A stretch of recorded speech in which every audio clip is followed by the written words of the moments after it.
episode of Chatty Broads with Becca and Jess. Well, hello, broads. How are you this morning, B?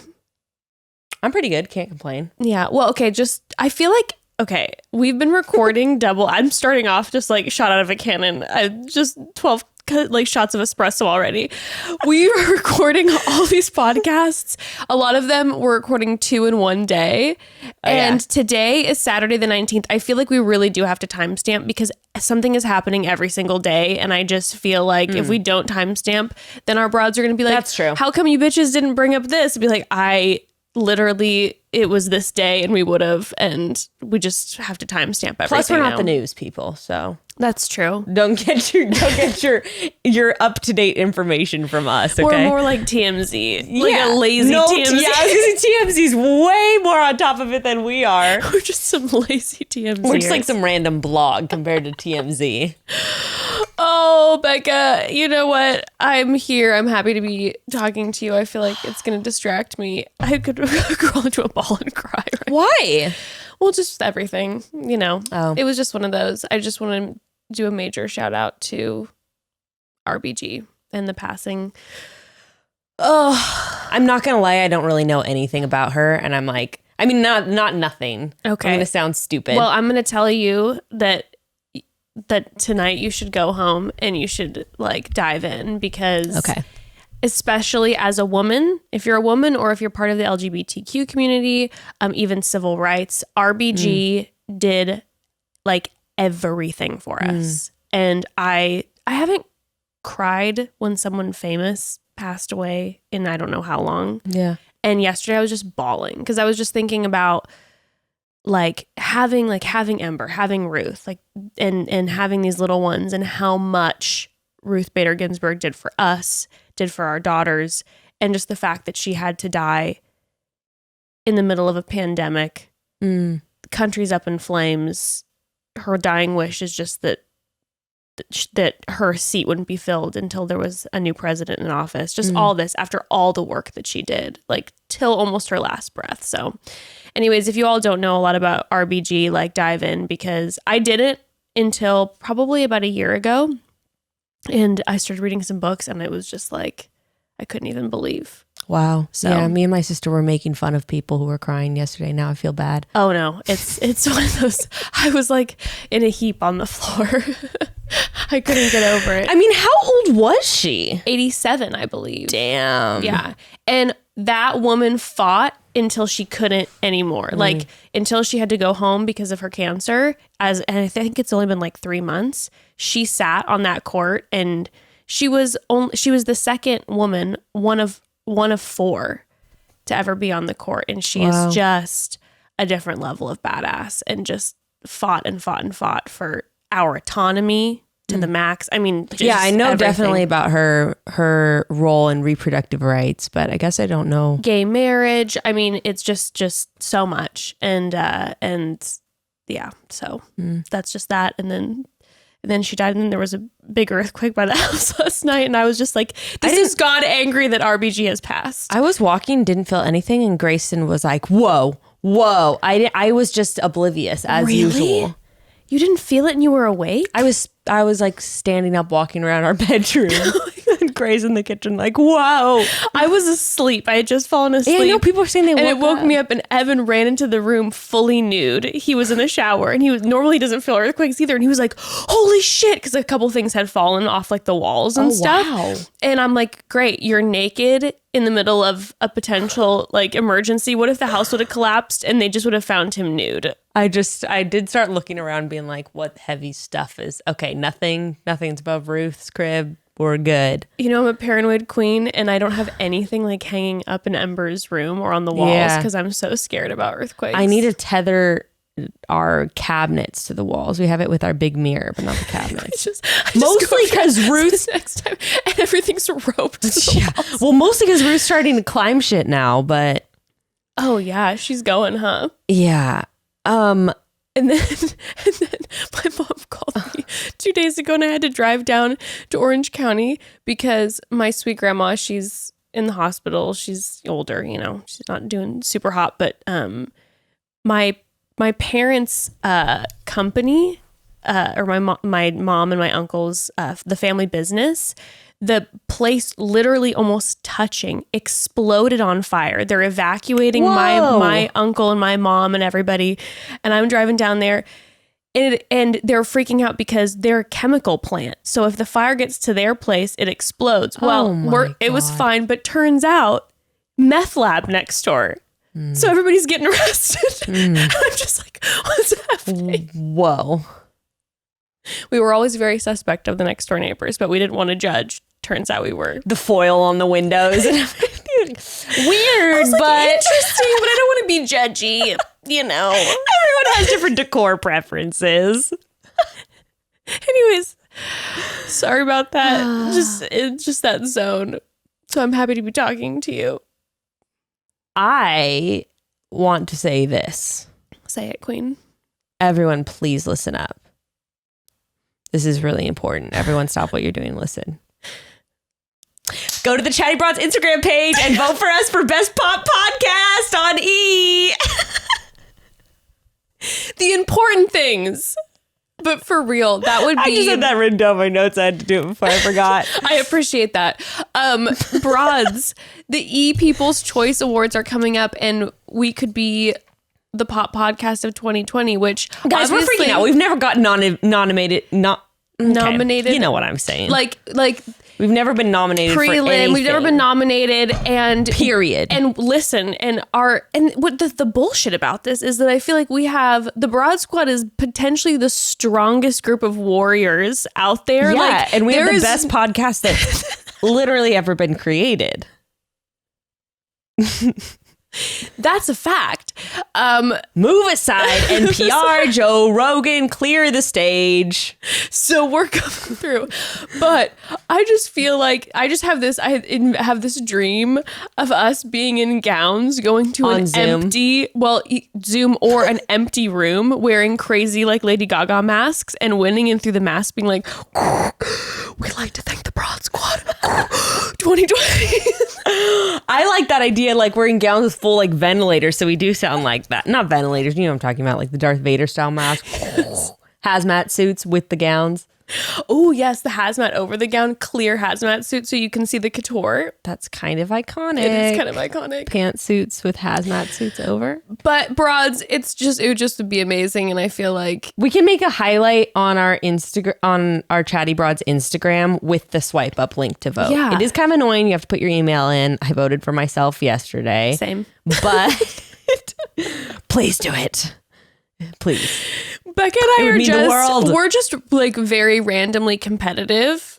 Like we're competitive people. And then all of a sudden when we realized the other day, we're like, you know, we haven't been nominated for anything. Nothing. And then our competition vote. And then again, like the Broad Squad, there is nobody like our listener. Like there ain't no squad like the Broad Squad. There's no other podcast, at least in our like demographic, that goes and comments on our guests. # Broad Squad. There's no one who supports our guests like the Broad Squad does. That's so true. Literally, we're having, by the way, Rob Bell on next week, and he reached out to come on because he's releasing a new book. And like just noticed that after he came on our podcast, there was like 500 reviews on his podcast. So much support. # Broad Squad. Got so much support. # Broad Squad that I was like, incredible. You mean one of my heroes is getting all the support and like he's noticing. So Broads, I'm guessing like 50 people will probably actually put in their email, because they won't spam you or anything. Yeah, that's true. But please prove me wrong. Prove me Go on the Chatty Broads Instagram, click on the vote highlight and swipe up. And get us winning, Broads. And there's dabbing. just for me one specific person that I really would like to beat, and I'm not going to say who it is unless we get nominated. And if we get nominated, you're going to say it? I'm going to put it out there.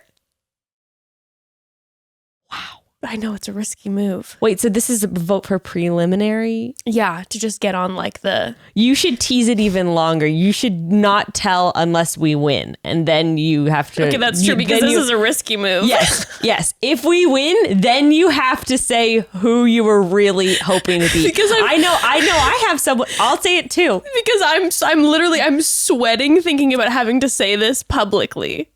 I know who I want to. Look, here's the thing. When everyone's competing, or like when people are competing, there's always that one person you want to be. It's only human nature. Yeah, and I think that we are pretty much like, we love I feel like we're very supportive of all podcasts. My thing is, it's like, bring on a new podcast, because more podcasts, the better, more variety. I'm all about it. Be. But there's just one or two people, you know, that you're kind of like, even if you love them, there's just something in your body that you're like, I just kind of want to win. Wait. Okay, I have a different one. We have two different ones that we really want to beat. So if we win, it's something to do in 2020. You know, you got to add a little competition. You got to mix it up a little bit. Bring a little drama. We have to bring our own. We don't really have any drama. Our own drama. We don't have any drama going on. There's like world just having drama, but we don't really have any personal drama. No, our personal drama is pretty zilch. So we just have to, you know, there's all this shit coming up in Bachelor Nation, and none of it involves us. So we have to start our own drama. Speaking of, can we get into some Bachelor Nation tea? Yes. I have some things that I've written. I mean, why don't you start? Okay, well, I would Well, we are going to talk about the social dilemma today. Yeah, and let's hold off till the end of that, because we have a lot. Irrelevant now. Irrelevant now. No, it was so good, but we have a lot of tea that we have to talk about. So, okay, first and foremost, we do have to have the Colton Cassie confirmation conversation. Was this not confirmed? Well, I'm going to pause. I'm going to say trigger warning. Again, we are talking stalking. We are talking domestic disputes, like, just FYI, because it gets real intense. So she officially now has obtained the temporary restraining order. They're going to court on October 6th so that she can get like the one that lasts for 3 years. But the public now has access to the case, the exhibit A, and like all the texts. And so I have read through all the texts, and I'm going to tell you this right now. Like, a gigantic, first of all, fuck you to anyone who doubted Cassie. We already went over why that's ridiculous. But it's very, very clear that a restraining order was... These are texts from him? Needed to be filed. Yes, correct. So basically not even like the anonymous... No, it's their straight text from him. So there's a lot of texts that, like, you know, go from, hey, like, you know, first of all, this is when they had been broken up already for a few months. So this was happening for a while, and this is like texts from more recently. And there are texts, you know, at 3 a.m. being like, you're a terrible person, you're selfish, fuck you, Oh God. And then the next morning being like, I love you, I'm sorry, like, so there's a lot of that, and that's already like, no. Oh my God. But then on top of that, there's also, you know, there's actual evidence of conversation between that he wouldn't stop texting all of her family members and all of her friends. And I'm talking paragraphs, nobody responding. There's evidence from his Cassie's brother basically saying a back and forth conversation with them that he saw him in the alleyway of the house at like 2 a.m. Colton's like, yeah, sorry about that. Like, there is proof that he is hanging around. Colton is texting her friends about her and being like, she's gonna fuck you over like she fucked me over. And then when she'll be with certain friends, he would be like, have fun with, you know, Cassandra or whoever, knowing when she'd be, because he had a tracking device on her car. So he would be sending her all this stuff. Now, the most intense one is that he has like a burner phone or something, right? Where he created this whole stalker situation. But Did you just feel a mini earthquake? Am I tripping? Yeah, no, there's definitely, your mic stand was shaking in front of you. Holy shit. Not again, God. Not and again. Maybe I'm tripping. I don't know. Anyway, continue. Oh, God. Don't talk about Colton. Don't you dare. That is not God's work. That is Satan. I know. My goodness. So... yeah, he created the whole stalker. Like, he basically had a burner phone where he created a stalker that was sending Cassie messages, but then also had the burner phone texting him to look like they had the same stalker, so then that he could contact Cassie and use it as a way to bring them together. And the shit that he was like, saying... have you been getting weird texts from Correct. Correct. No! So he was texting Cassie, though, as the stalker, things that were so frightening. Like, you want to play games? Like, let's play. Like, I mean, and really, and like personal shit. And then the stuff that he was texting himself as the stalker was like, you know, like a really like aggressive and like, you're too weak for her. She would never want you, you fucking idiot. Like, And then he was like showing that to Cassie. And that was a way that, I mean, it is so. That is so dark. It is so dark. And I can't imagine being in Cassie's situation where, first of all this shit is now out in the public eye. But I just wanted to make that very clear. Oh my God. I mean, obviously, I will say, like, all of the broads that we heard from were like, you know, majorly having an issue with the fact that there was this whole like, are you team Cassie or Colton going on, which was just wild, instead of just supporting her. But now it's, you know, it's very, very clear. Obviously, get help. I hope that he gets help. What the there's serious issues. But now this is where my brain went, and maybe I'm just, you know, what? I automatically went to like, oh, I'm imagining people are going to be like, the show did this to him, that's why he's so paranoid, blah, blah, blah, blah, blah. Now, this is what I mean, and maybe there is a piece of that, but. Yeah, I mean, he was like, yeah, he talked about how he had nah. That's my thing, is it's like, I don't want to put any of that, because, yeah. It's just, we have no idea what the history looks like. We have no idea how long there's been issues, whatever. But I will say this. In Colton's season, we praised the fact that he wouldn't take no for an answer. I don't mean you and me literally, but he wouldn't take no for an answer from Cassie. He threw himself over a fence, ran into the Spanish. He had his passport. He was showing up at her hotel. He wouldn't say no. He wanted to meet her family again. And everyone was like, this is what true love looks like. And I'm pretty sure this is a good like, hey, everybody, no, red flag. No, these are red flags. Love does not equal the old school movies of just like, he just wouldn't take no for an answer and he just pursued. It's like, dude, no, this is a red flag. This is bad. So. Oh my God. Yeah. Ew. I hate that so much. It's so creepy. I know. The text he's sending himself, like, I get what he was trying to do, but it's still so weird. Well, especially because he's probably like projecting, like, yes, there's a lot of projecting, but also there's a level of like, that takes so much like thought, like premeditation. And then you're thinking like during the Bachelor like season when he was the Bachelor and he was thinking he could outsmart the producers, which to a certain extent he did. Like there's just a lot. There's a lot, and I really hope that he gets outsmart Cassie and like, yeah. And I am very happy that Cassie got the restraining order and like real. Obviously sending all the love that the judge grants her, the long-term one, because she definitely, that needs to happen. But anyways, poor thing. She probably regrets the day she went on this stupid show. I know. It's like, this is not worth it. Jeez. Anyways, just wanted to say that it was beneficial. All those documentations are out there. What do you have next? Something to feel a little lighter. Yeah. Well, just a quick tea, and then after this one, we'll take a pause. But yes, it's interesting. Both, Garrett, which isn't that big of a surprise, and this might be something different. And Chris Harrison deleted their black boxes from yes, from their Instagram.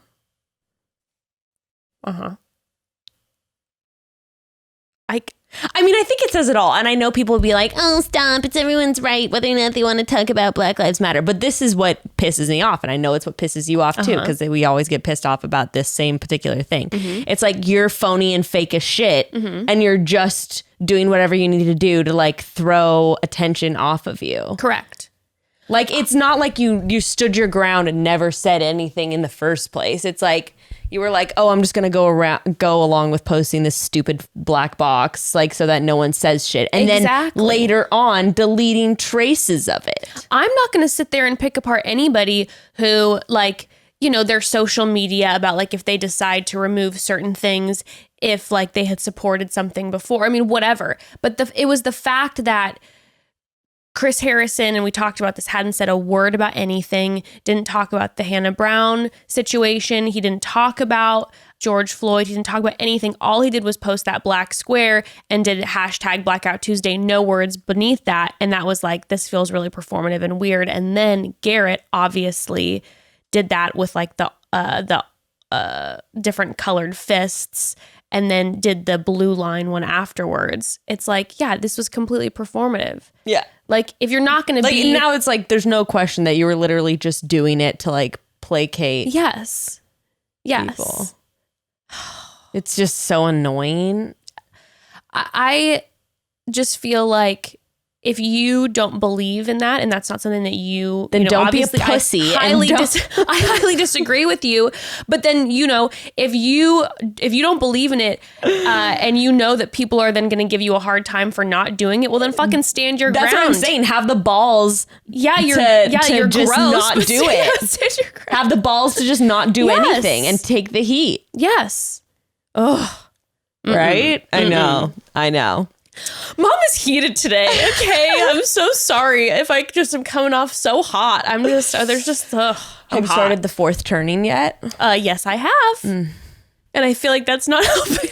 Actually, I really liked it. Yeah, so I was gonna far. say it's like I feel like it's two camps. I'm just like, I started to read it. this is the time. I started to read it, and it was actually really helpful. And then I got distracted via a few things like in life, and then and now here I am again, and I need to start reading it again as soon as you leave. Yeah, I have the audiobook, so I just listened to it in the car, and then I'm like, it's all gonna be okay. I should have done that. Yeah. Ugh. If you have any audiobooks, by the way, that you haven't listened to, you can always. Did you know there's a option to return and replace? Like if you haven't listened to it, so you can return it and get a different one. Oh my gosh, I have one or two that I haven't listened to. So you can do that. Important books that I just chose not to listen to. I know, because whatever. All right.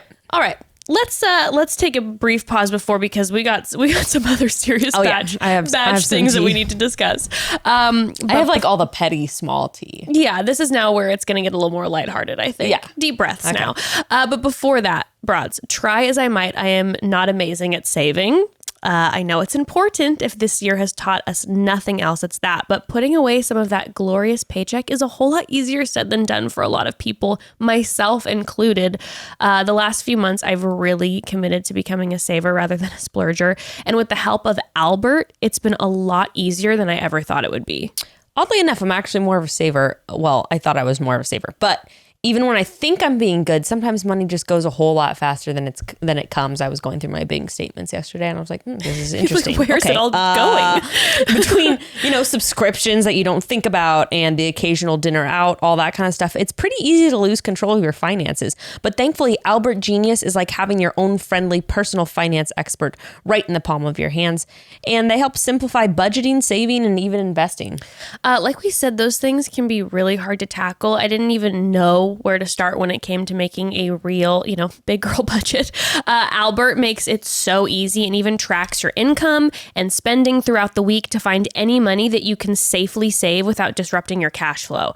Albert users save an average of $400 in just 6 months, and so far they've saved people a total of $400 million. Okay, and counting. That's so much. And let's say you accidentally splurge on something you shouldn't have.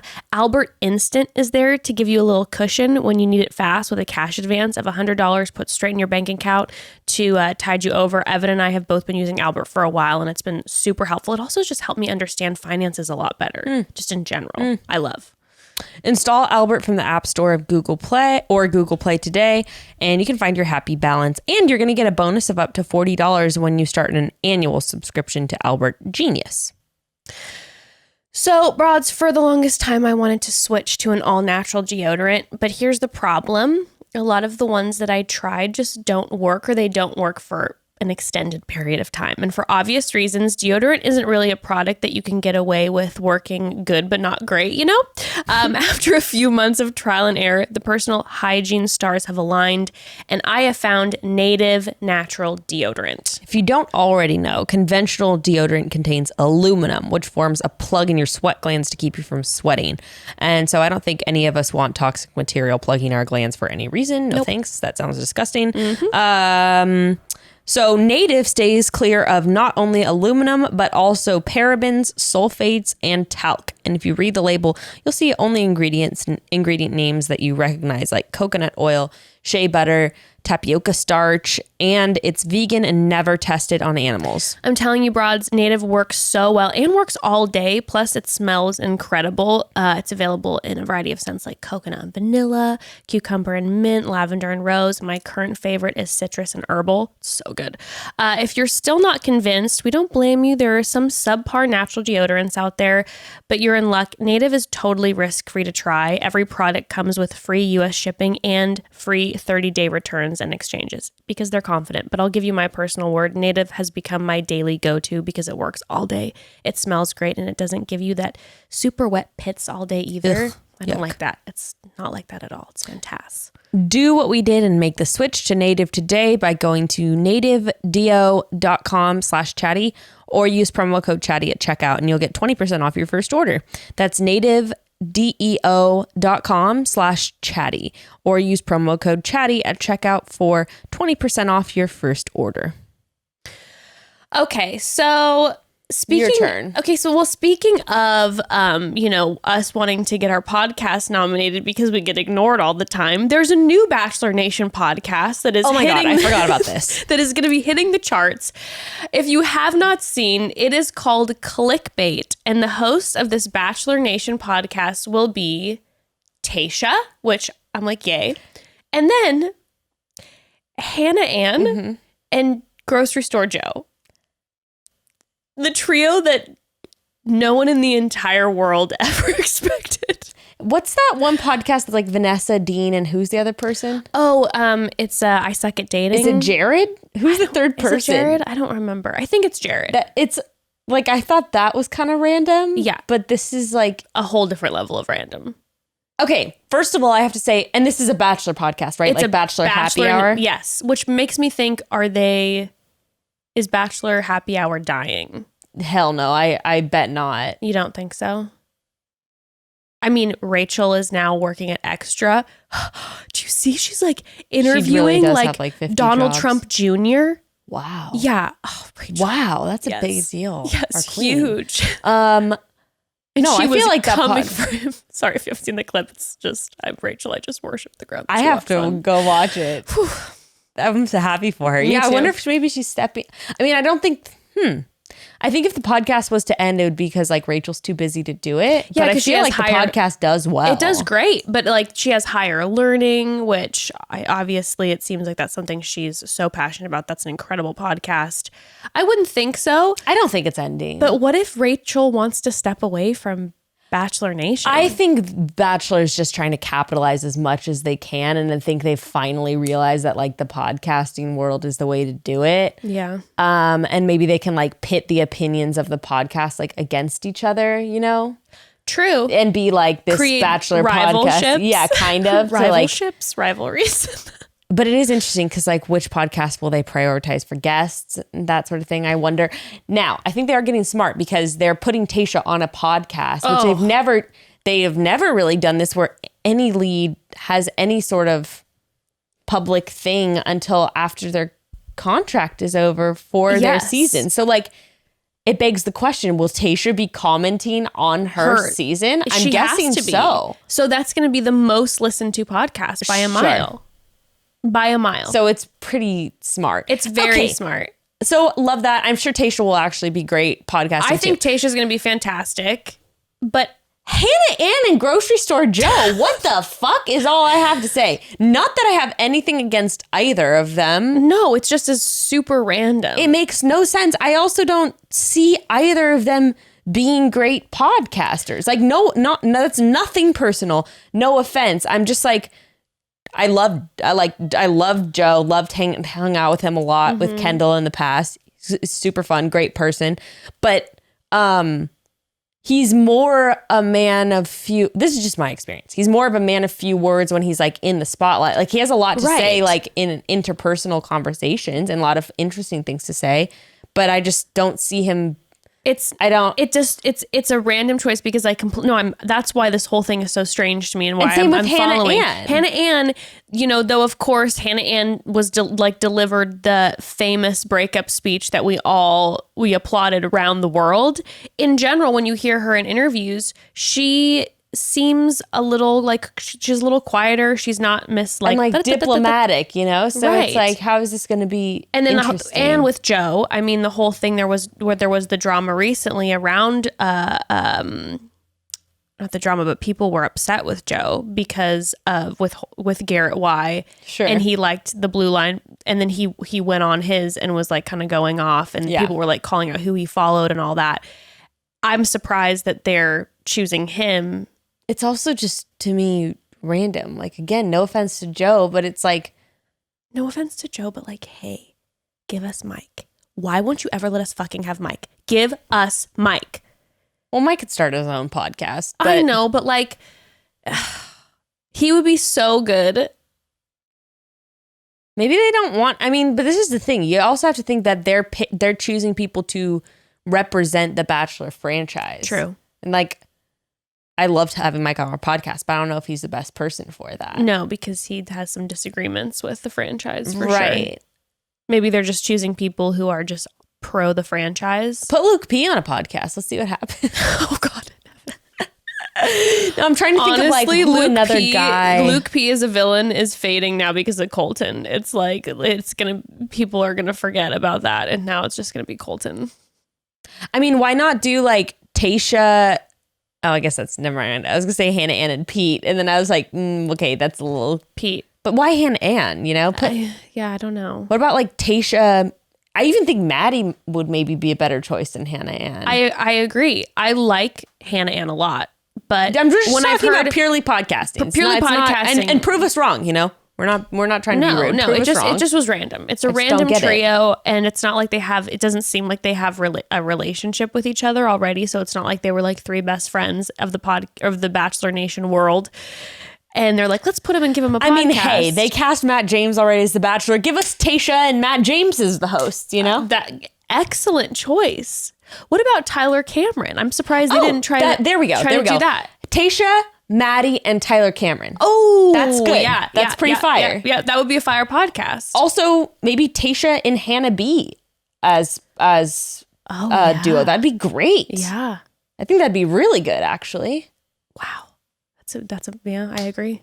Yeah, it was very random, and I was just like, why? I could come up with 10 other suggestions that are also far less this random. Is being announced, I was surprised, but it totally makes sense what you're saying. Like, their numbers are going to be off the chart if Tayshia is doing this, like is doing the commentary while the season is airing. Like, that's gonna be nuts. Everyone's going to be tuning into that. The numbers are going to be triple any other Bachelor Nation podcast. And what will she be able to say? Like, well, do you think she'll be saying things like, well, at that point, I had been awake for 48 hours. Like, do you think she'll be dropping that kind of insider stuff? Part of me has this feeling. I feel like Bachelor Nation in the past, like 6 months has loosened the reins a little bit and is letting people see behind the scenes more, right. Probably because now they can't help it because the contracts only last so long.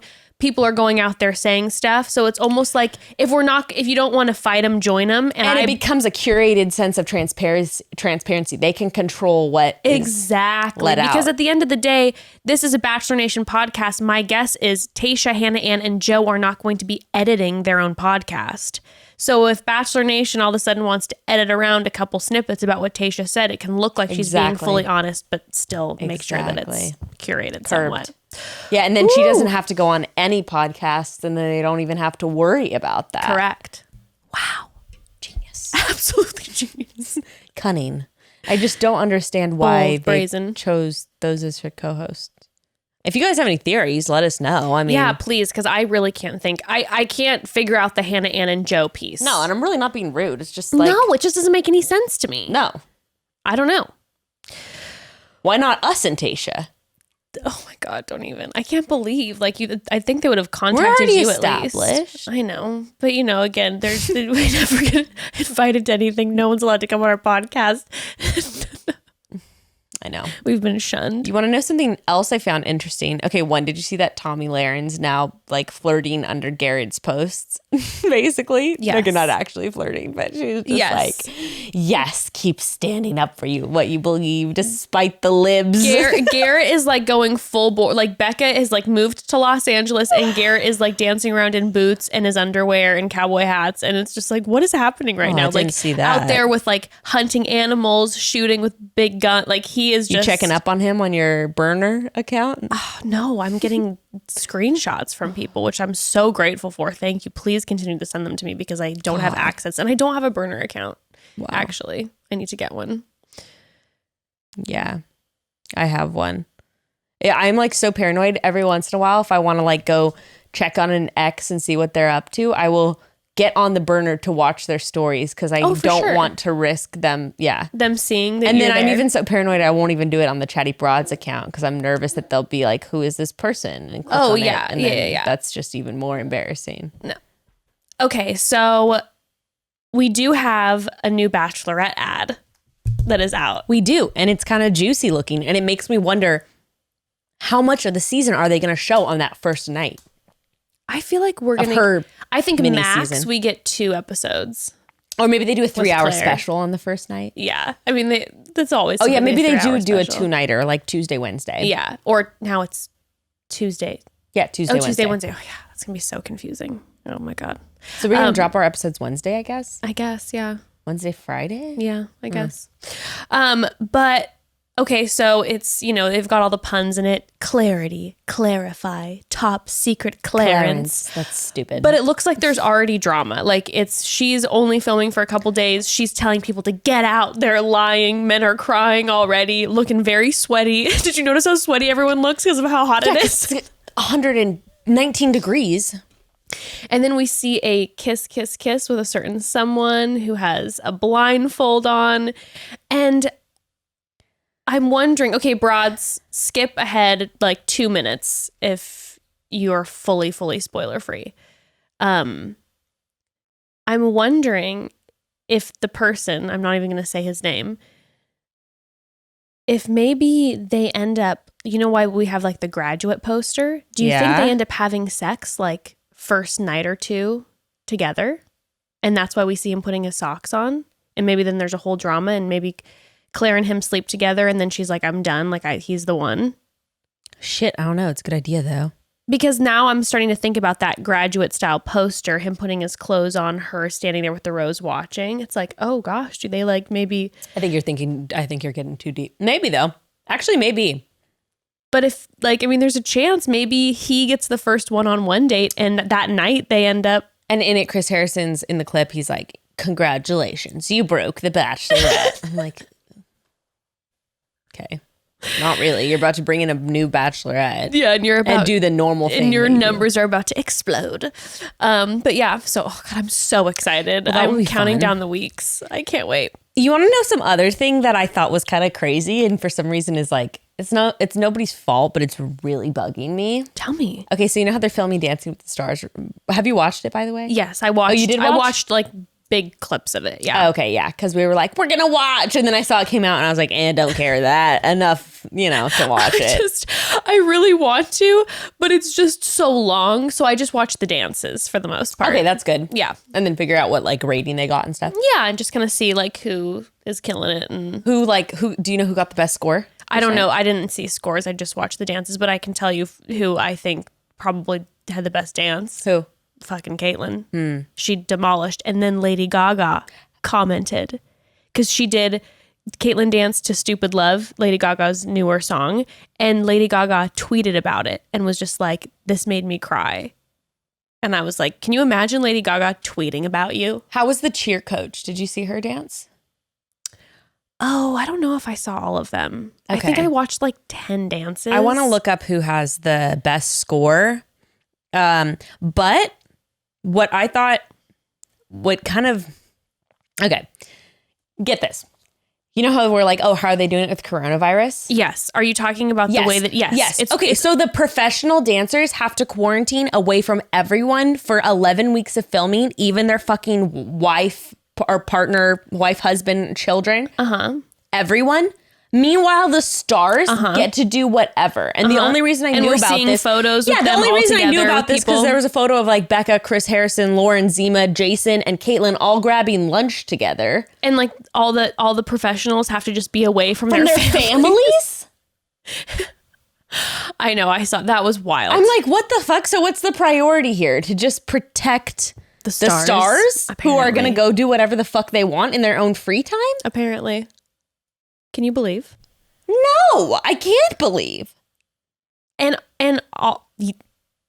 so upsetting, first of all. Second, if you watch it, so, you know, it's empty. There's no audience, but they have like cheers and boos like recorded that are happening. Oh, I know. That's what they did for the VMAs. I don't know if you watched that. I was like, what the? But like the booing and stuff. And I'm just like, what's going on?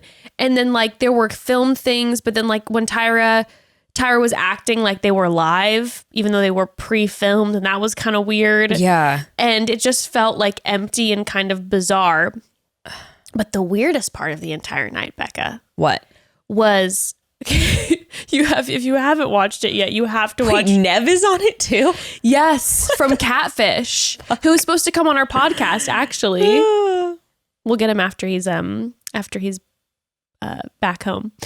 Oh my God, I think Carol Baskin got the worst score of the night. No, Becca, you have to watch Carol Baskin's dance.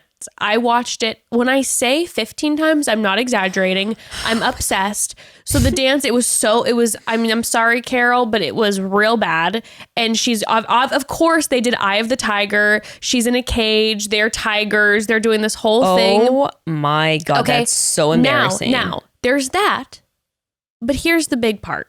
What? As it's airing, it has its first night on ABC, Dancing with the Stars, primetime television, all of a sudden a commercial comes on. Uh-huh.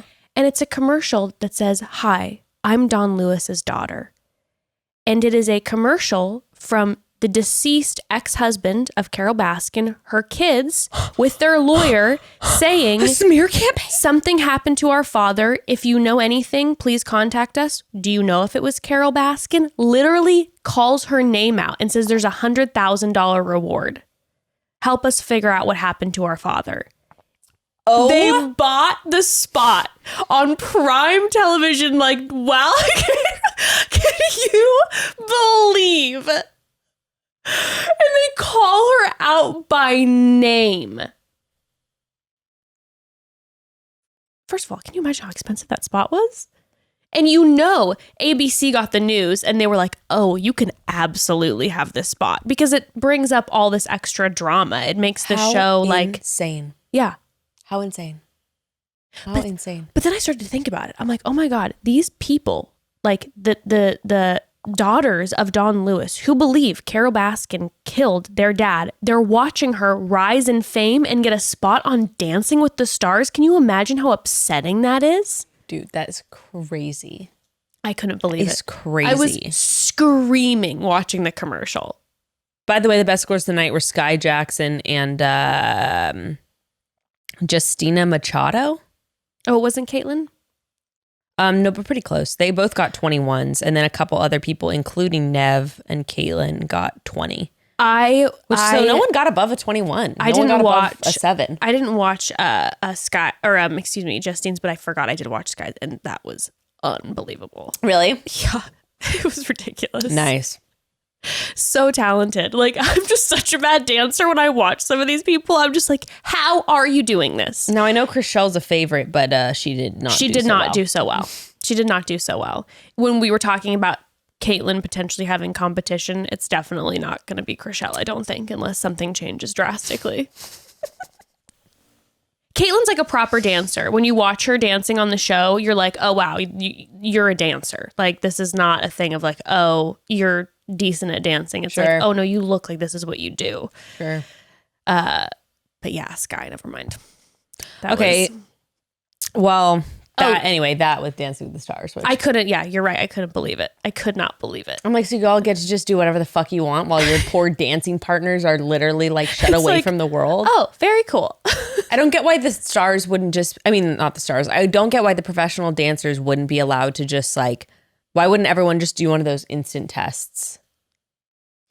Yeah, the thing that's tough about the instant test, there are some complications. So then what? The dancers are the ones that are liable to like possibly get coronavirus, and like I guess then that sucks and that's on them. Apparently. I don't understand. That's so fucked. So the stars don't have to do instant tests before they go meet up with their dancing partners? I bet that they do have to do instant tests. But I'm saying that I think that there's, as far as like medically goes, there are certain, like instant tests are good, but they're not fully confirmed because, I don't know. Someone sent me this whole thing. I got to read it again. But there was a reason why then you need to quarantine afterwards. And that was like really important for Bachelor ABC. God. So who knows what's going on? I don't understand. Oh, because when we were saying why didn't Chris Harrison take like an instant test when he got back? Yeah. Oh God. Well, anyway, what do you got? Well, anything else? Any other tea? Bachelor news. Matt James was spotted in his filming location. You know, they're going to be staying in the same location, just like how Claire was, except I forget it's somewhere else, like Midwest. What? Yeah, it's like it looks like some ski resort type spot, like cozy vibes. Whoa. Yeah. Whoa. Not dripping hot. So at least they made That's the so mass majority of men interesting. in their suits be dripping hot, and they're not making like the mass majority of women. No, they're just going to freeze to death in their spaghetti strap dresses. They just want their nips to be hard the whole time. Like, I actually can't count the number of times I was on the verge of hypothermia when we were filming. You're like, this isn't worth it. It's insane. So there's that. So, so they're doing filming. like summer vibes for The Bachelorette, I think and then so. like winter vibes for The Bachelor. I think so. That's so funny. Like, that's so interesting to me. I would so much. I'm like, give me the winter vibes. I do not want the summer vibes. I'm telling you, when you're on The Bachelor and you're wearing the cocktail gowns, you freeze to death. Trust me, it's the heat is better. Though I would just wear a pantsuit the whole time. True. That's true. But then I'd be gone night one because they're not ready for that. The Bachelor's just like, who is this person? Yuck. This pantsuit. Lesbian? Definitely, right? And then the last bit of Bachelor tea is Petey Pie. Pilot Pete has left a mysterious date for us via some Instagram posts. So people were commenting on one of his and Kelly's latest posts being like, you know, love you guys together, but like, why didn't you choose her to begin with? Blah, blah, blah, blah, blah. Well, Peter drops some news and says that the truth will be revealed on March 15th. So I'm assuming that's when their contracts are up. And he's like, we have a lot that we need to talk about. I will be counting down the days till March 15th. Already in my calendar. And then Kelly made some comment and basically said on her Instagram, I believe, said that Peter was led to believe that she was there for the wrong reasons by producers. Okay, if that's all the tea, then But I'm saying, if the tea is like, hey, she was like, no, I want to be here. And the producers were literally telling her, he doesn't really like you that way. He likes other girls, and telling Peter, maybe she's not interested in you. She's here just for fun. She's here for the wrong reasons. Then of course, both parties are going to be like, I guess this isn't working. This. And then he moves on. I also, though I'm sure I pray he's going to drop some tea about the whole Maddie, Hannah, Ann situation. Yes. Because like, obviously, it was sort of revealed that he had been seeing Kelly before, even after the final rose, and then Kelly's in the audience, and then like him and Maddie like pretend to be together for 24 hours. Like, what? We are about to get so much tea, and we got to get our hands on Pilot Pete around that time. Okay, wait, whoa. Never mind. I was gonna say, remember when he told Hannah Ann that he did he ever explicitly say Maddie's name when he broke up with Hannah Ann? I don't know. Now that I think about it, neither. What if he was talking about Kelly, and then producers were like, no. And then go Chris see. Harrison goes to Maddie and is like, Pilot Pete is really interested in you, and Pete doesn't know. And remember, he's standing there, and she walks up, and Pete goes, Maddie, what are you doing here? What if he thought it was going to be Kelly? What if they made him think it was going to be... Oh my God. And then he looks like a fucking idiot. So then, of course, he's kind of like, oh, okay. And it's also Pete, who's like Mr., doesn't romance really know, emotions. So he's also just doesn't really know what to do with himself. Yeah. If authority like his mother comes along. Yeah, what if Oh my someone please go back. I certainly will not spend my time doing it, but someone needs to go back and check out the Hannah Ann breakup and see if he ever said Maddie's name. And if he does, listen to see if it's a Frankenbite clip. Like if you're not seeing his face in the moment and they added that in. Oh God. Didn't he have a conversation with Chris Harrison too? Maddie did. Chris Harrison and him had a conversation, I think. Someone needs to figure this out. Basically, figure out if our theory could be true. We have confirmation that he did not reach out to Maddie. That indeed, Bachelor producers and Chris Harrison went to see Maddie, and he did not know that she was coming. Oh my God. So what if he thought it was Kelly? Oh my God. And that's why fucking Kelly was in the audience. Why would Kelly have been in the audience? She was the only person who was on after the final rose in the audience. What if she was there waiting for them to like make this announcement, like, actually they're together? What if they were? Oh my God. It really does make so much sense. And that's maybe why Barb was so angry. And Barb is just like, they are like tossing around my poor Peter. They're doing this to him and he is in love with my sweet Kelly. Maddie though, which is a little bit misplaced. But right. But he did choose Hannah Ann first. And then the whole drama. And then it also would make sense too why then Barb, the day of after the final, or the next day from after the final rose, was commenting on Kelly's photos like, oh, can't wait for a girls' day. Like, and then brother Jack was just like, you guys just wait. There's so much you don't know. But he was saying that also in regards to Maddie. True. What if? Oh my God. Okay, don't come for me because this is just a theory. But what if like Maddie knew everything the producers were doing and Peter didn't? Yeah, what if she what if she like played into it, Yeah. I'm not Maddie stands, don't come. It's just a theory. Maybe that's what they were, or Maddie knew more, like, hey, yes, Peter is interested, but in Kelly, but we think that maybe he actually has and then like he thinks someone else, like maybe she knew more going in and she also knew that they weren't going to work, but they like got her to do it. And so she was like down for it. And maybe Peter wasn't as down or didn't know. Yeah. Or like maybe.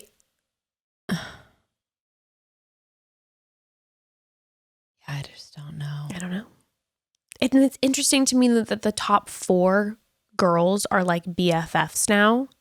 Like Hannah Ann and Maddie are like besties. Hannah Ann, Maddie, Victoria, and Kelsey are going on like vacations together. Like, what's going on? What is going on? I do not know. Well, I'm counting down. Send us your theories. Well, we have more that we can chat about.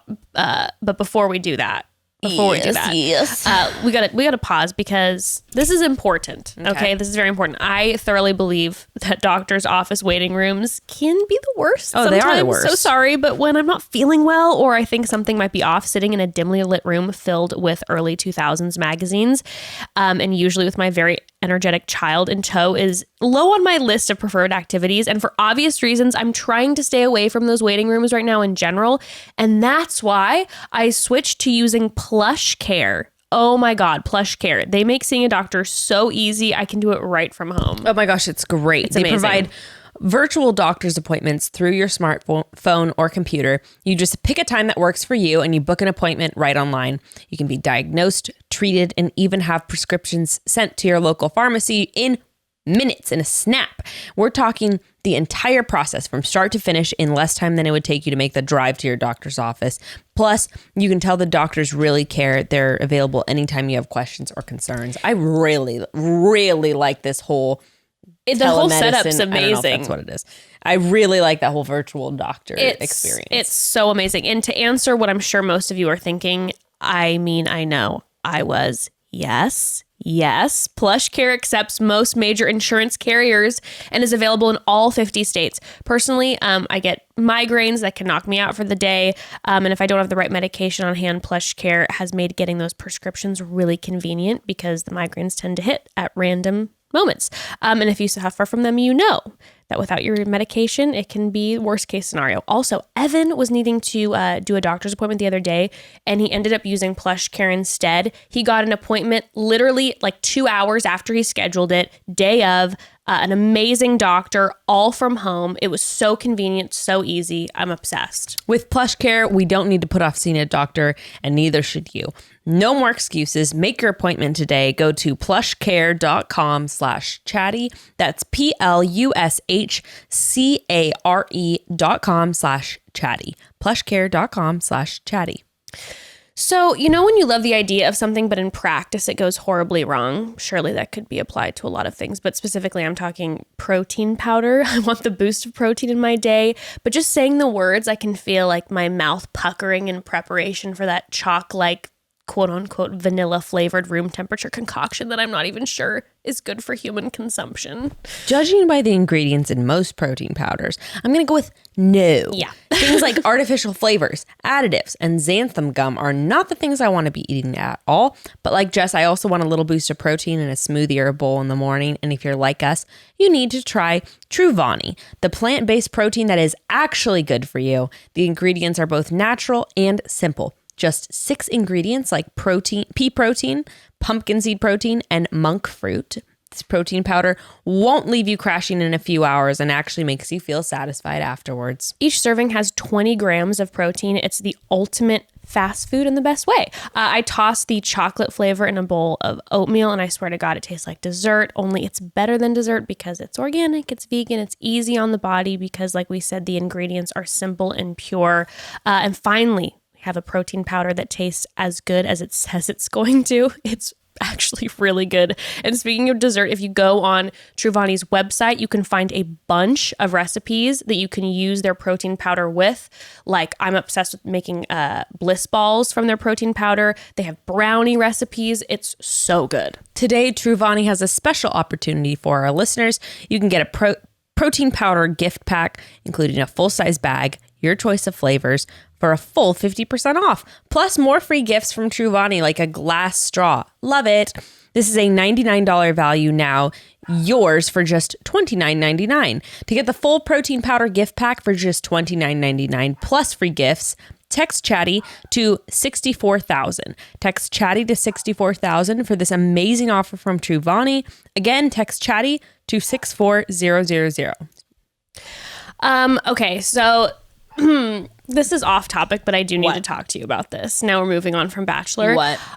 There was a whole thing going around on the internet that Kimmy K, we have to always come back to the Kardashians, of course, because they are the platform of everything.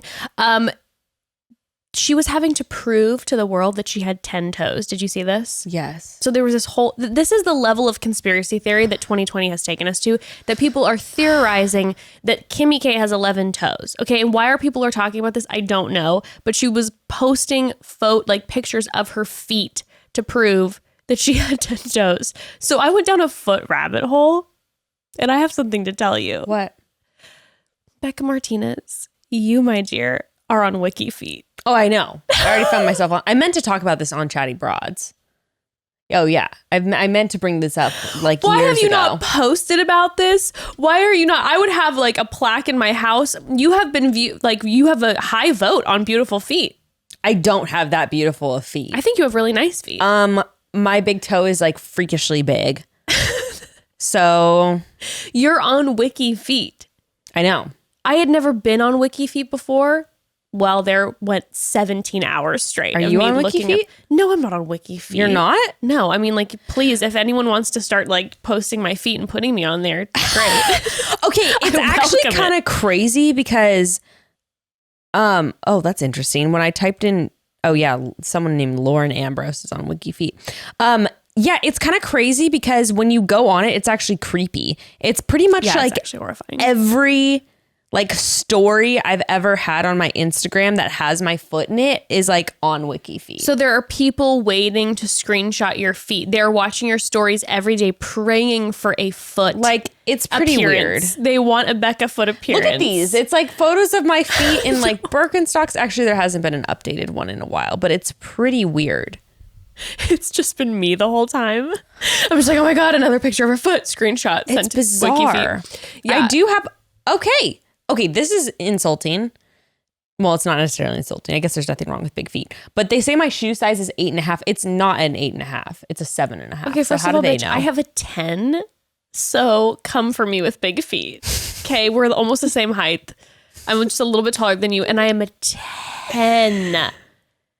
My parents They used don't to tell look me big. that And like I said, you look like you're 5'9". So my it parents fits. used to tell me that my feet looked like I would be able to ski really well. People used to be like, "Can you swim well with those flippers?" Because I used to wear Converse a lot, which make your feet look even that bigger. definitely doesn't do anyone any And my favors if they don't feet want to look looked like they have long feet. gigantic. But I remember being when you're young and you want big feet. When I was like in 3rd grade, I was the shit because my feet were so big. And then all of a sudden I got older and people were like, "Wow, you have a size 10." But it's really easy to go shoe shopping. I always can get the size because most people Nordstrom don't Rack, have it. I bet you slay in the size 10 area. Oh, queen, I can get those designer shoes for 75% off. See, 7.5, forget it. Yeah. That is like everyone and their mother has a size 7.5 or a size 8 foot. Yeah, no, I got that big ass foot, baby. That But not that bath. I got that bath, but not like Paris Hilton. Paris Hilton, I think, has a 13, a size Okay. 13. Shut the fuck up. Are you serious? I swear, it's a 12 or a 13. Shut up. Yeah. Are you serious? I remember finding that out about her and being like, I feel seen by Paris. She has an 11. No, Yeah, that's it's an 11. there's no way. Yeah. Okay, then who am I thinking of? I don't know, but size 11 is still pretty big. I mean, it's big, but she's also tall. There's someone that I'm thinking of who's like famous who has gigantic feet. And I was like, yes, mother of all of our feet. I worship you. Thank you. I mean, 11's pretty big. It is. She probably has to get custom designer shoes. Okay. Yes, my dear. Next week, Yes. on Tuesday, we will be talking about Paris Hilton's documentary. Yes. Okay, so by the way, we're about to launch into talking about The Social Dilemma because we told everyone last week to watch The Social Dilemma. Yes. So we're going to talk about that. Never fear, you did not watch that in vain. No. Next week, Broad Squad, mobilize. Go on YouTube. It's free. It's free, Yeah, YouTube is free. at least for now, unless they cancel that. Yeah, because even soon. Netflix, I mean, that's not free. We pay for it. But yeah, on YouTube, you can watch Paris Hilton's documentary. I already watched it. Did you watch it yet? Of course I did. Oh my God. We have to talk about it. There's so much that I want to talk with you about. There's so many factors. We have to talk about it. So next Tuesday, watch it, speaking of Paris Hilton, so that we can all talk about it.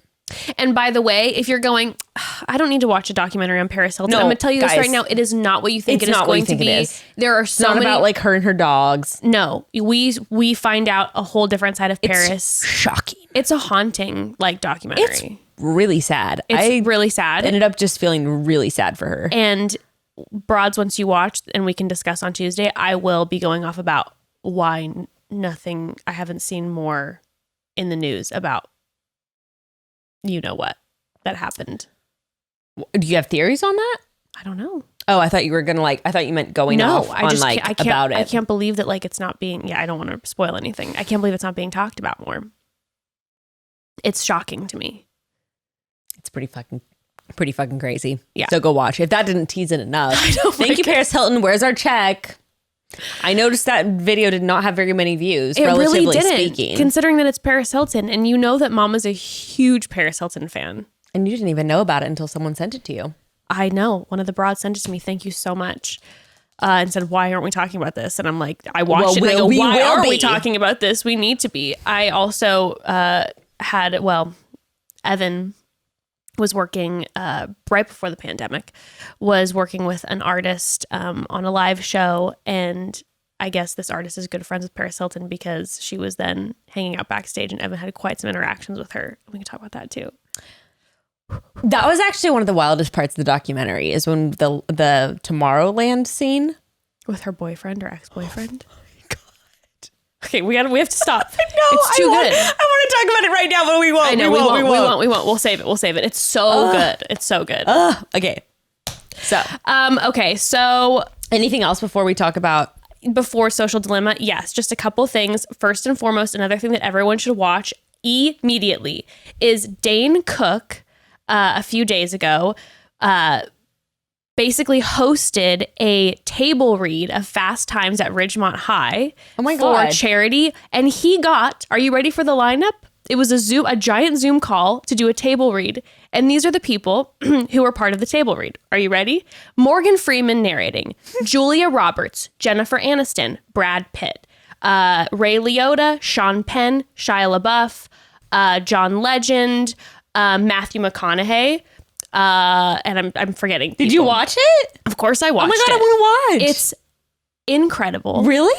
Yes. And there are some moments, first and foremost, when Brad Pitt and Jennifer Aniston, everyone's on the Zoom, and no one's like specifically saying hi to, like, everyone's just like, hi everybody. And then all of a sudden, Brad Pitt goes, hey Aniston. And she's like, hey Pitt, honey, how are you doing? And they have this cute little moment. And of course, they had them be the characters that are opposite of each other, having like a sex scene. So that was like wild. And what is it? What was this for? It was for charity. What charity? It was CORE. It's one of Sean Penn. I think it's Sean Penn, his like charity that he or nonprofit that he started. But Dane Cook put this together. He says he's going to do another one soon. It's fantastic. Fun. Shia LaBeouf. Okay. Shia LaBeouf was so unbelievable. So everyone else is just reading, you know, doing a table read, and they're kind of acting, but they're reading. Shia LaBeouf off book, memorized, and he was in character the whole time. So everyone else is in their house. I love him. I'm obsessed. Like the biggest crush. He was in his car, has the camera set up. He's smoking pot, high, so high, taking his shirt off, pacing, listening to music, like literally when like in full character. Like became Spicoli. And to watch Sean Penn watch Shia be Spicoli and just crush it, I was like, I felt like pride. Wow. Wow. It's legendary. I mean, I've watched a lot of, did you watch Honey Boy? That was devastating. Devastating. Did you watch Peanut Butter Falcon? Of course. I preach to everyone that comes across my path that they have to watch it. Shia is the greatest. What was the other movie? There was another one that came out, I think, like this past year. There's been, I mean. Continue on what you were saying, though. Oh, no. It was just watching all of these legends, like McConaughey, Sean Penn, Morgan Freeman, watching Julia Roberts. Are you fucking kidding me? Watching them watch Shia made me emotional because they were like in awe, like the biggest smiles on their faces. Like they couldn't believe. It's like watching these Academy Award winning legends watch someone just be the most talented. Like, okay, broads, you have to watch Honey Boy because in Honey Boy, Shia LaBeouf is playing his dad, the role of his dad. Yes. Interacting with an actor playing him as a child. And it's okay, this is the craziest thing.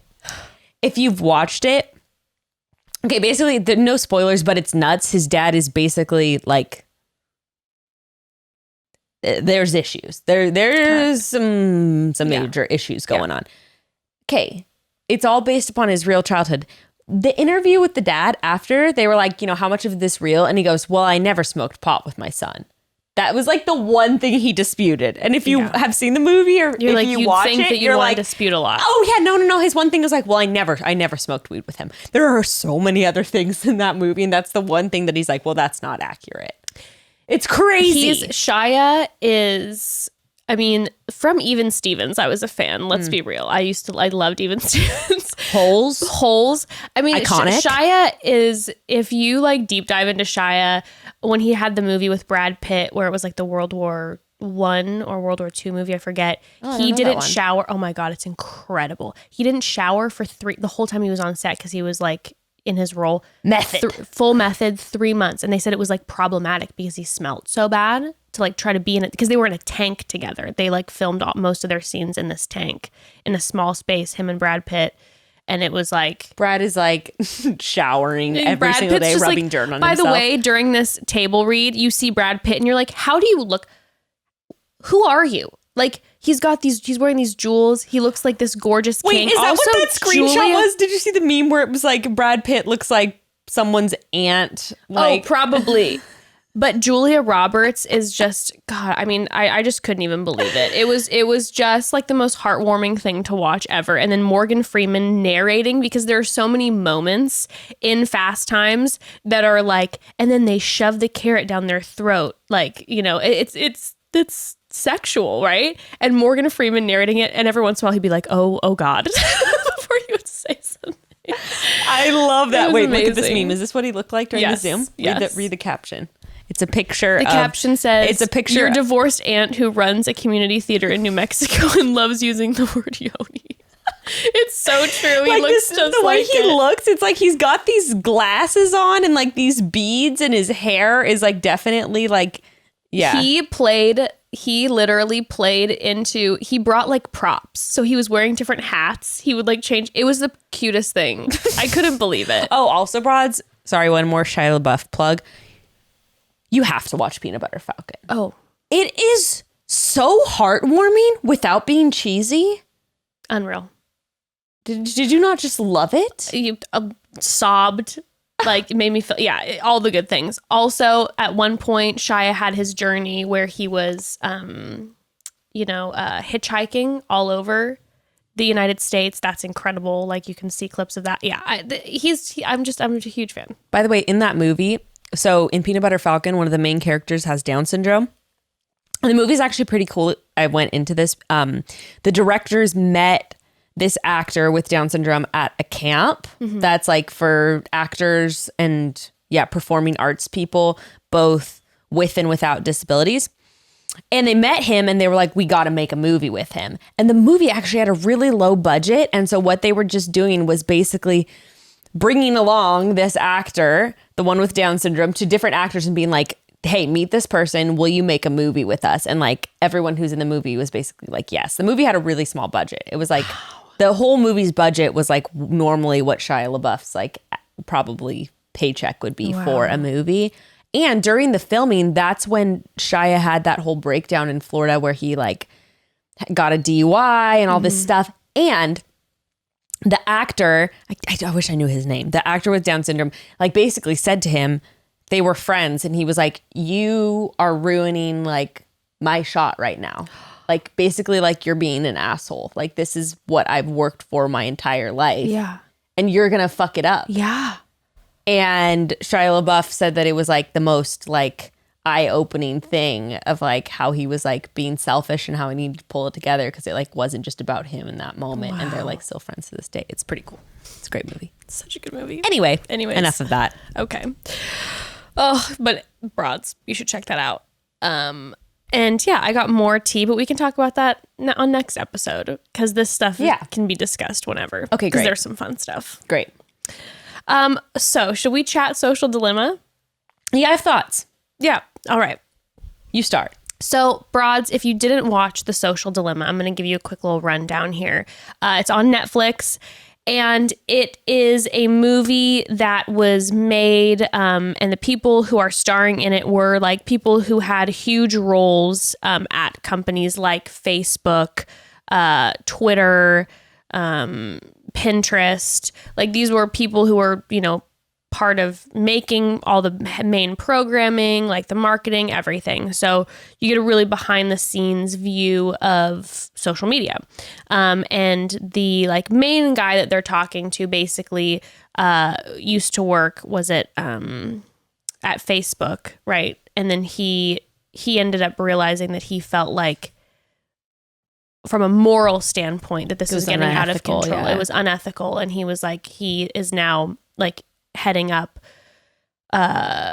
these campaigns and like he's trying to make a change so that we can deal with some of this social media shit ethically. My favorite was the white guy with the dreads who was like, mess with them. Like, don't click on the recommended YouTube videos. Type in the YouTube video you want. It was like, all right, bro. He definitely If you normally check your phone at 10 a.m., switch it up. Check it at 10:30 a.m. Keep them on their toes. Okay, so I loved him. I was obsessed with him. I'm like, this guy's been in quarantine lockdown before quarantine This lockdown. guy's done way ever. too much acid Just and too much acid. had a trip where he was like, saw his phone melting in front of him and like.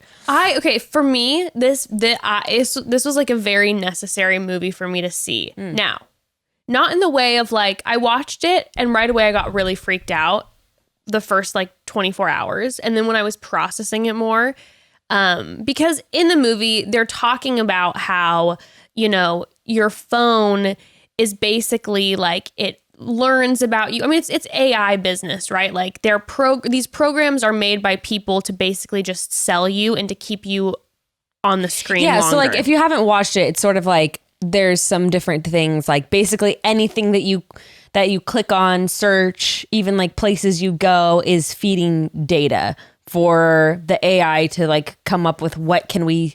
The whole purpose is like, what can we sell you, right? If all of a sudden you... I mean, we all know this. You know, we're talking about course. Gucci belts and conversation. All of a sudden, you're going to get an ad for a Gucci belt on your Instagram. Exactly. But it's saying even like, hey, when you're looking at old photos, it recognizes that you're looking at old photos. It goes, nostalgia. They're missing these people. It's missing this time. And so they're going to like then have ads based on more nostalgic thoughts or whatever.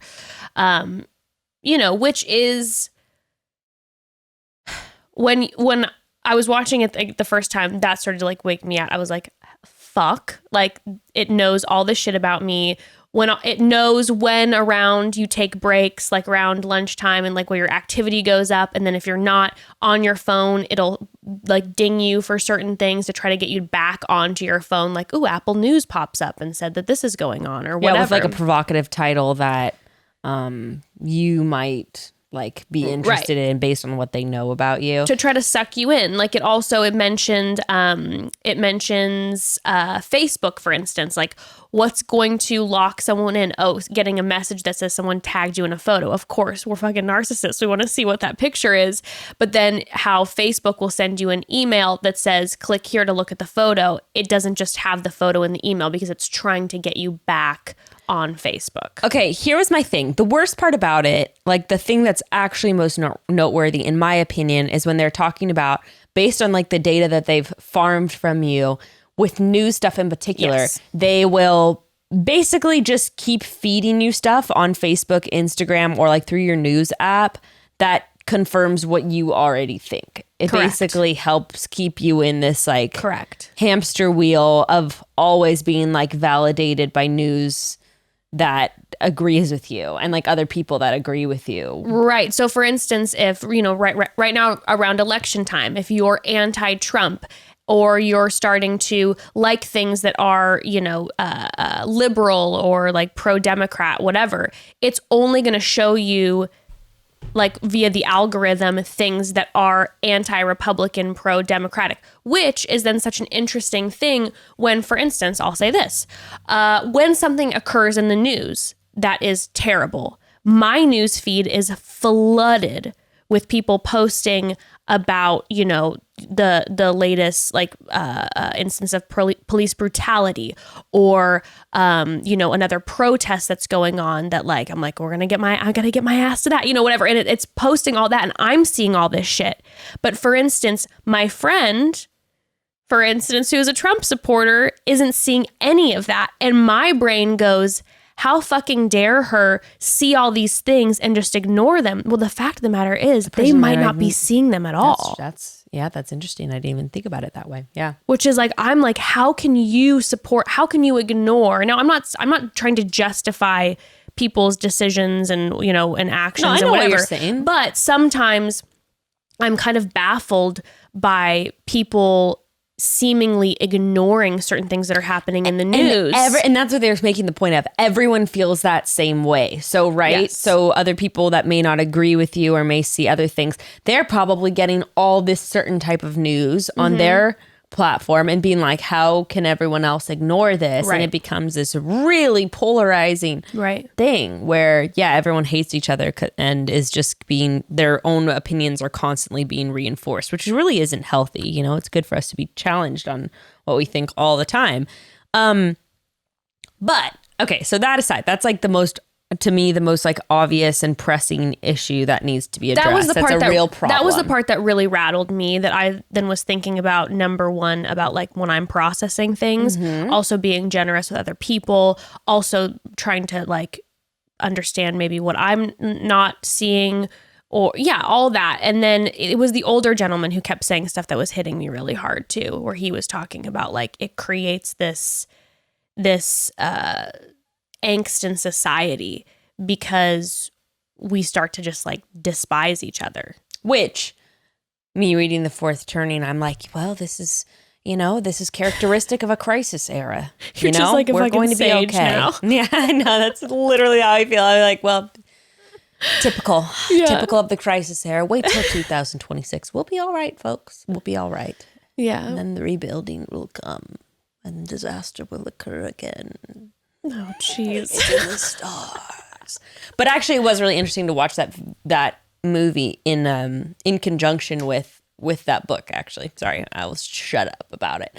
But, okay. Then this is the thing, though.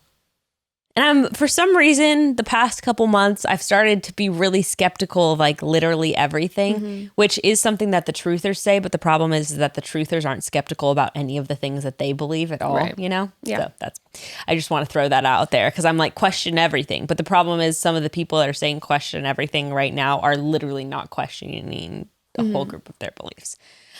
Also, these kind of got lost in the DMs. If people want to recommend people to have... I got a couple. You I got a did? couple. You have some written down? Okay, great. We got some great ones, so thank you. Okay, Yeah. good. Because I had some that I lost in the stratosphere. This is the thing about the documentary. It's all coming from one side. And so we have to remember this when we watch this kind of thing. You notice some of the stuff, they're playing dystopian, unsettling music behind everything that they say to creep you out. Sure. The weird acted narrative, I was like, that's just a side note, personal. I was like, what? Yeah, the acted narrative felt like it's trying to play on your emotions for sure. Right. And of so course. it was a little, I was just like, okay, extra. Way to be extra. Also, they make, even though they're saying at times during the documentary, like AI isn't like a person, AI isn't like a thing, they're literally showing, they're depicting AI being these triplets who are controlling, they're like, we have this bio data, and it looks like they're pulling up stats from like a secret spy hideout. But how else are they supposed to for, someone like myself, for instance, who has a hard time understanding? They could literally just show. They could literally just show a computer screen and show a chart and be like, this many likes of this kind of thing. They made it. The point is, it was made to feel super diabolical. Of like, oh, now we know that Sam's taking a break. Why don't we shoot him a notification and see how he responds to that? Yeah. It was okay. Come on, you gotta agree. It was so diabolically painted. It was completely diabolically painted, and I think that they really messed with your emotions. They leaned in hard. But I think, I mean, it's part of like everything's leaning in hard to your emotions, right? So they did what they said. Like, they're basically doing what they're saying AI's doing via Instagram and all that. Like, they're playing into that. Yeah. But I felt like for some people, that has to happen, and it has to be painted in a way, or else it's just like blah, blah, blah. Like a bunch of scientists talking about how like our brains aren't properly like functioning the way they should be because we're staring at a screen and we're not interacting with humans and we're only seeing. Do you know what I'm saying? So part of me felt like that had to occur for some people to get like hooked into it. It's like watching The Bachelor with the music playing in the background and like certain things happening. So that part for sure. But I did feel like it was one of those things that when you have the heads, like the fucking heads of all these places the guy who started Pinterest, like all these people who are like, yeah, this is happening and this is bad. I'm kind of like, okay. Now, it didn't leave me where I was like taking my phone and like chucking my phone across the room and I'm like, I will never go on. It was just more of an awareness that I feel like at least I needed, where I'm like, okay, sometimes I get sucked into this world that like my phone is life, where it's like the opinions of people on the other side of this who I don't even know matter. Like, I'll let it dictate my whole mood. If I read something and someone has a Absolutely. problem with something that I said, or someone's put like, or I don't post this or whatever, like I'll let it dictate everything. And I will tell you this, what it made me go for sure is guess who's not getting a phone like ever is my child. Maybe just a phone, like, you know, a basic like flip phone where she can call me. What's it called? The Cricket, or not? You know, the one Razor? where no, it's the one that that you give to kids where it literally only has like 4 numbers in the phone and you can't do anything else with it. Yeah. Oh, what is that? Yes, I'm gonna get, like that's Ember will be like, here, just contact The me. jitterbug. Yeah, I guess you're it's for not old getting people. you're not getting all this shit. Like you I didn't do not have need a phone. social media. I wasn't allowed to have a phone until I was 16. Period. That's how I guess, but we have a pretty big age gap though. It actually does. Yeah, it's an age gap that I guess does make a difference in cell phones because everyone in 5th grade had a sidekick. Yeah, because I was I got a phone when I was 16, and I was one of the first people to have a phone. Like in like my school, I remember it was like everyone was like, "Whoa," and I'm like, "I know." Now it was like everyone in 5th grade had a phone, which it sucked. You gotta hold on fast. I know. You gotta hold on fast, but It's I just- think that it is beneficial. That was another thing too, to see the numbers of like suicide, like preteen suicide that have gone through the roof. was nuts. The scene of the girl looking in the mirror with her face because of the like Snapchat filters, that hit me sideways because I think about that shit all the time. I almost posted on social media the other day. There's this one filter called like Pretty Baby or something that everyone's using on Instagram right now, like Kylie Jenner, Kendall, Tana, you know, Stassi, all the big like glam girls. And it fully changes your face, but it does it in a way that like, unless you're looking in that corner to see if they have that filter on, you're just going, wow, that person looks like that. And there's no disclosure of like, I have a full-blown filter on my face that's changing everything. And when I put that filter on my face, I'm barely recognizable. But when I stare at it long enough and then I unclick, I'm like, you're hideous. I'm like, I gotta call plastic surgeon right now to get all this shit fixed. And I'm like, and I'm a 31-year-old woman, let alone a 12-year-old girl looking at Kylie Jenner, seeing those filters and being like, you know, comparing herself in this way and that way. Yeah. Oh, yeah. Also, like I used to work for, I was a nanny for a family where the dad was the head of an app company and the mom worked very high up in Amazon. And it was true what they said in the documentary of like their kids were allowed almost no screen time. We're talking, I think they weren't even allowed screen time during the week. They would do like, they had coding class at school. And then on the weekends, they got like an hour on Saturday and an hour on Sunday of screen time. I mean, it's true when you step away from your phone, your life is different. And it's hard because, you know, obviously specifically you, like that was like, I mean, you've got this huge platform and following. And since this podcast, I felt like, oh my God, I need to stay online because there's news coming in. What if I miss this shit Bachelor wise and we don't cover it and I got to stay, you know, but it is so necessary to just put that phone away and walk away, and it will change like the course of a week. If I'm like, for the next 3 days, I'm only going to check my phone from this hour to this hour. Oh, yeah. Granted, I checked on screen time and I didn't realize that Maps counts as screen time and FaceTime counts as screen time. So I was like, 6 hours a day. Like, I'm like horrible. And then I actually went into it and I'm like, okay, well, but it inspired me to definitely make changes. Like the past 2 days, I was on Instagram an hour and a half or less on both days. But I was just like, okay, this is definitely selling like one side of the story. And I don't think it's realistic in the world we live in now to be like, you know, divorcing ourselves completely from technology. And it made me really evaluate the ways in which it brings color and richness. Oh, this is another thing I want to say. Yeah. I do like whenever I see people talking about like now more than ever on the internet, like we're in our bubble of like beliefs. I do want to bring the counterpoint that throughout history, we lived in fucking tiny little towns and villages. Yeah. Talk about a bubble. People were literally had no chance of being exposed to different opinions or different beliefs in their bubble. No, it's I like, think this isn't new. No, if it wouldn't be for social media, like the ability, especially for now younger people, to see, there's so many negatives, but there are so many positives. It's like all of a sudden we're able to see more disabled bodies. We're able to see like, you know, people from different communities that I wasn't necessarily like in, like, you know, growing up in. Well, I mean, it can widen your perspective so much, and like you said, bring so much color, and especially some of these younger kids, and we talked about it on our last episode with Maybe and Ellie, like on TikTok, and there's more like trans representation and like these younger people seeing that.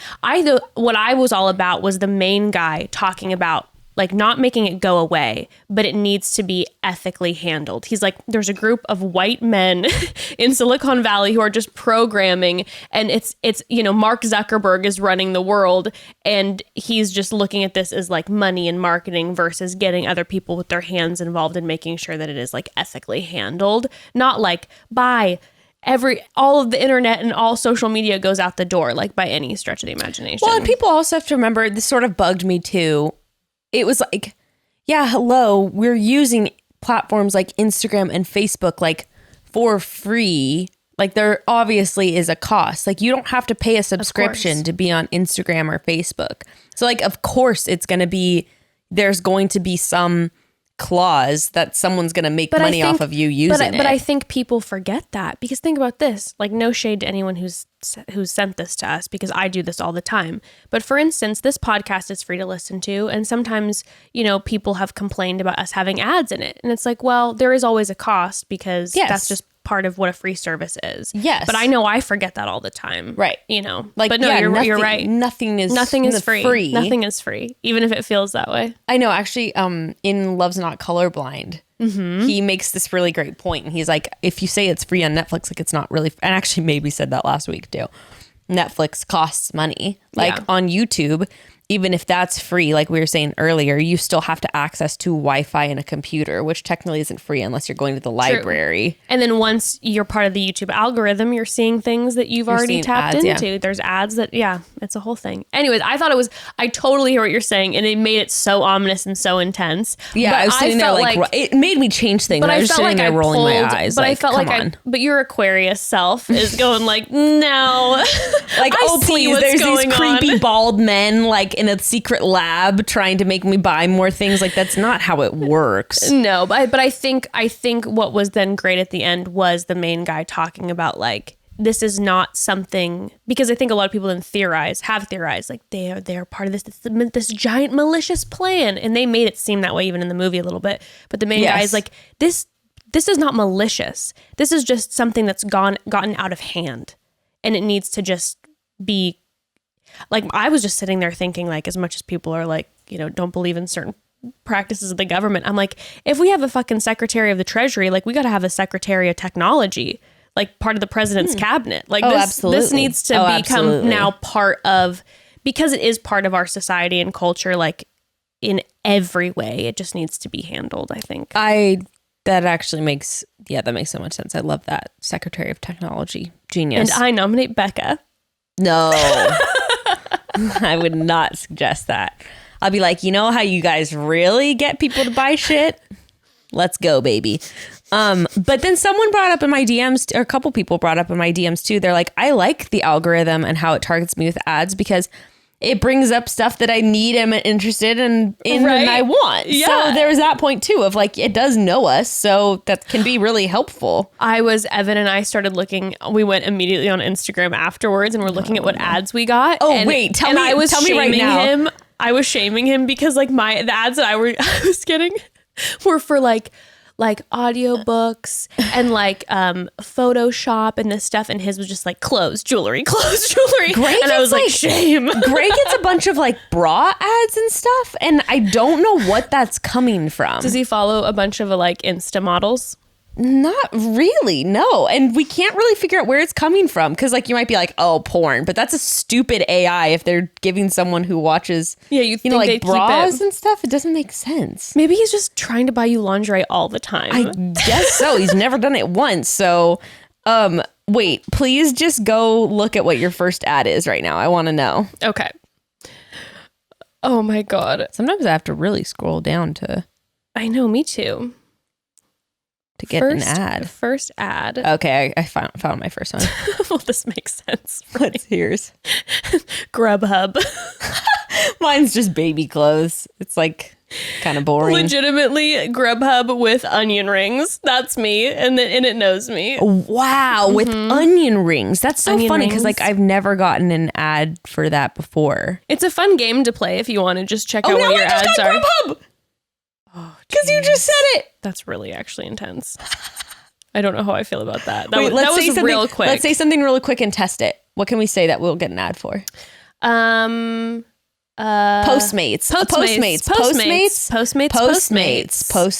Living for that Postmate life. I love Postmates. I'm so hungry. I want some Postmates. Oh my God, I'm so hungry. I want some Postmates in my belly. I need some Postmates. I'm not getting any ads.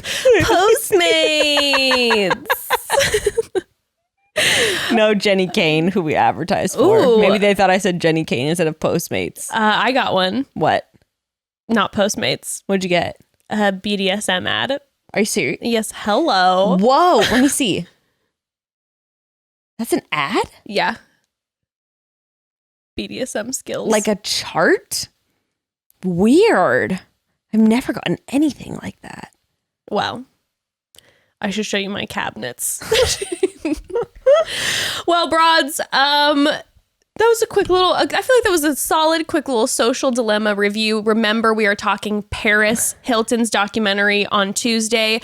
On Thursday, we have a special episode coming out with the Bachelor's Taylor Nolan, who we adore, and we are going to talk all about sex vacations. We are going to have a sexy episode. I'm so excited.